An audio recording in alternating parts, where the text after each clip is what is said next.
تمام سننے والوں کو السلام علیکم۔ اقبال کی محفل میں آپ سب کو خوش آمدید۔ آج آپ کے لیے کلام اقبال سے لائے ہیں علامہ اقبال کی نظم چاند۔ تو سنیے علامہ اقبال چاند کے بارے میں کیا فرماتے ہیں۔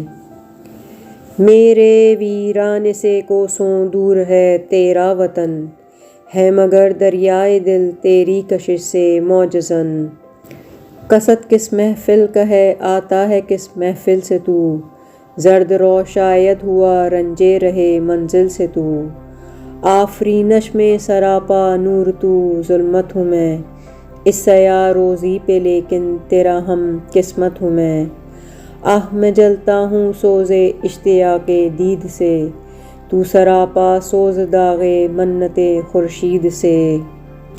ایک حلقے پر اگر قائم تیری رفتار ہے، میری گردش بھی مثال گردش پرکار ہے۔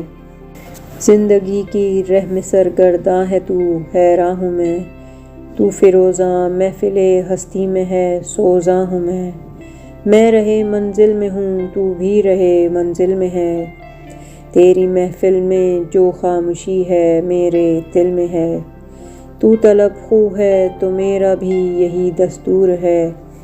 چاندنی ہے نور تیرا عشق میرا نور ہے، انجمن ہے ایک میری بھی جہاں رہتا ہوں میں۔ بزم میں اپنی اگر یکتا ہے تو تنہا ہوں میں، مہر کا پرکار تو تیرے حق میں ہے پیغام اجل۔ محو کر دیتا ہے مجھ کو جلوہ حسن ازل، پھر بھی اے ماہ مبیں میں اور ہوں تو اور ہے۔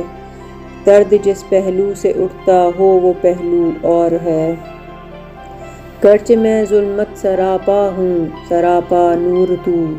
سینکڑوں منزل ہیں ذوق آگہی سے دور تو، جو میری ہستی کا مقصد ہے مجھے معلوم ہے۔ یہ چمک وہ ہے جبیں جس سے تیری محروم ہے۔ آپ سب کا سننے کا بہت شکریہ۔ اپنی رائے کا اظہار ضرور کیجیے گا۔